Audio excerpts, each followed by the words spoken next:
Hello everyone, आपका स्वागत है आपके अपने प्यारे से चैनल केमिस्ट्री में। आशा करता हूँ कि आप लोग अच्छे होंगे और मैं भी अच्छा हूँ। हमने स्टार्ट किया है क्लास 11 का बेसिक कॉन्सेप्ट ऑफ केमिस्ट्री, जिसमें हमने लॉ ऑफ केमिकल कॉम्बिनेशन के दो लॉज पढ़ चुके हैं, law of conservation of mass और लॉ ऑफ डेफिनेट प्रपोर्शन। आज हम लोग तीसरे लॉ के बारे में बात करेंगे, ठीक है। उसका नाम है लॉ ऑफ मल्टीपल प्रपोर्शन, ठीक है। तो पहले हम लोग इतना बड़ा डेफिनेशन देके आपको डरना नहीं है, मैं इसको सिंपलेस्ट वे में समझा दूँगा। तो वो रहा कि when two element combine with each other, ठीक है, टू फॉर्म टू और मोर कंपाउंड। तो बोला कि टू एलिमेंट ले लेते हैं जो कंबाइन कर रहे हैं, सी और ओ ले लेते हैं, ठीक है। तो ये अगर कंबाइन हम लोग करेगा, ठीक है, तो एक क्या बनाएगा, CO बनाता है और एक CO2 बनाता है, ये दो कंपाउंड बनाता है, ठीक है। तो बोलता है कि when two elements combine with each other to form two or more than two compound, दो या दो से अधिक कंपाउंड, इसमें दो बना लिया, दो ये दोनों ही कंबाइन कर रहा था ना, एक CO भी बनाया एक CO2 भी बनाया, दो कंपाउंड बना लिए। Then different mass of one element. तो पहले हम लोग मास लिख लेते हैं। इसका मास कितना है, 12 है। इसका मास कितना है, 16 है। तो यहाँ पे इसका मास कितना हो जाएगा, 12, ये 16, ठीक है। एक का 16 है तो दो का क्या हो जाएगा, 32 हो जाएगा, ये फिर 12 हो जाएगा, ठीक है। तो बोल रहा है कि then different mass of one element combine with fix mass of another. तो डिफरेंट मास किसका है यहाँ पे, डिफरेंट अगर मास बोले, डिफरेंट मास, तो आप देख के बताइए डिफरेंट मास किसका है।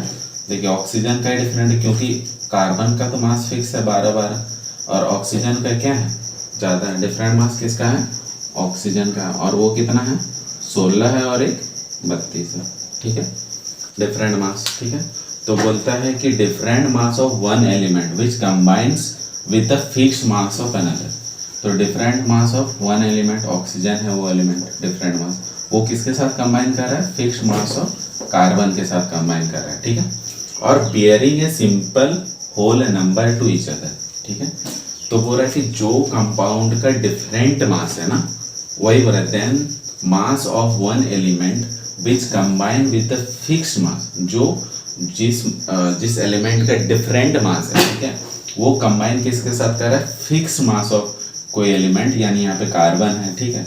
Bearing a simple whole number ratio, मतलब ये दो क्या है, आपस में क्या करेंगे, सिंपल होल नंबर रेशियो को दर्शाएंगे। जैसे यहाँ पे क्या हो जाएगा, 16:32, तो क्या होगा, ये 1:2। तो ये क्या है, सिंपल होल नंबर रेशियो, ठीक है। यही क्या बोलता है, लॉ ऑफ मल्टीपल प्रपोर्शन, ठीक है। अगर मान लीजिए कि हम लोग दूसरा एग्जाम्पल का बात करें, ठीक है, अब थोड़ा सा दूसरा एग्जाम्पल ले लेते हैं, ठीक है। दूसरा एग्जाम्पल में अगर बात करें, मान लीजिए कि हाइड्रोजन और ऑक्सीजन का ले लेते हैं। तो हाइड्रोजन ऑक्सीजन मिलके H2O भी बनाता है और H2O2 भी बनाता है, ठीक है। तो हाइड्रोजन का मास कितना होता है, 1, इसका कितना होता है, 16। तो यहाँ पे क्या होगा, 1 का 1, 2 का 2, तो इसका 2 हो गया, और इसका क्या होगा, 16 ही हो गया मास। इसका नीचे देखिए, ये भी 2 हो जाएगा और ये क्या हो जाएगा, 32 हो जाएगा मास, क्योंकि एक का 16 तो दो का 32, ठीक है। तो यहाँ पे देखिए कि क्या है, different mass of one element. Different mass किसका है, ऑक्सीजन का है, ठीक है। फिक्स मास के साथ कौन है यहाँ पे, फिक्स मास वाला ये हाइड्रोजन है। फिक्स मास किसका है, ये है फिक्स मास वाला, ठीक है। और ये क्या है, डिफरेंट वाला, ठीक है, ये डिफरेंट मास वाला है। तो बोल रहा है कि combine with the fix mass of another bearing a simple whole number, मतलब जो डिफरेंट, जिसका डिफरेंट मास है ना, वो कंबाइन कर रहा है फिक्स मास के साथ, और उसी का क्या होगा, उसी का मतलब जिसका डिफरेंट मास है, ठीक है, वही क्या करेगा कि एक सिंपल रेशियो में ही कंबाइन करेगा। तो यहाँ पे क्या है, ये डिफरेंट मास वाला ऑक्सीजन वाला है, तो क्या होगा, पहला का 16 है, दूसरा का क्या है, 32, तो इसका भी क्या होगा, 1:2। तो बोल रहे हैं, यही बोलता है हमारा लॉ ऑफ कांस्टेंट प्रपोर्शन। तो और एक एग्जांपल से समझते, मान लीजिए कि नाइट्रोजन और ऑक्सीजन दोनों कंबाइन कर रहे हैं, ठीक है। तो नाइट्रोजन और ऑक्सीजन अगर कंबाइन करेंगे तो क्या होगा, एक जगह नाइट्रोजन लिख लेते हैं और एक जगह ऑक्सीजन लिख लेते हैं, ठीक है। तो ये दोनों कंबाइन करेंगे तो क्या क्या बनाएंगे, पहला रिजल्ट क्या क्या कंपाउंड्स क्या क्या बनेंगे, आप लोग बताइए। पहला क्या बनेगा, NO बनेगा, ठीक है। N2O भी बनता है, ठीक है। उसके बाद NO2 भी बनेगा, उसके बाद N2O3 भी बनेगा, उसके बाद ये हो गया। उसके बाद एक कंपाउंड और होता है, क्या होता है आप लोग बताइए। और एक कंपाउंड होता है N2O5, ठीक है, N2O5, ठीक है। तो ये 5 कंपाउंड बनाता है, ठीक है। तो इसका वेट कितना होता है, 14 होता है, इसका 16 होता है, ठीक है। तो अगर हम लोग इस सब का करेंगे, मान लीजिए कि NO का अगर बोलेंगे तो NO का कितना हो जाएगा, यहाँ पे कितना है, ठीक है, 14 और ये, ठीक। तो यहाँ पे N2 2 है तो इसका कितना हो जाएगा, 14 दूना 28 हो जाएगा यहाँ पे इस केस में वेट, और इसमें 16 ही रहेगा, ठीक है। अच्छा, अगर इस केस में आएंगे तो क्या आ जाएगा, ये 14 रहेगा और ऑक्सीजन डबल है तो ये 32 हो जाएगा। और अगर नीचे वाले दोनों केस में N2 में क्या हो जाएगा, 14 दूना 28 और ये क्या हो जाएगा 16 इंटू 3 कितना हो, 16 3 48, ठीक है।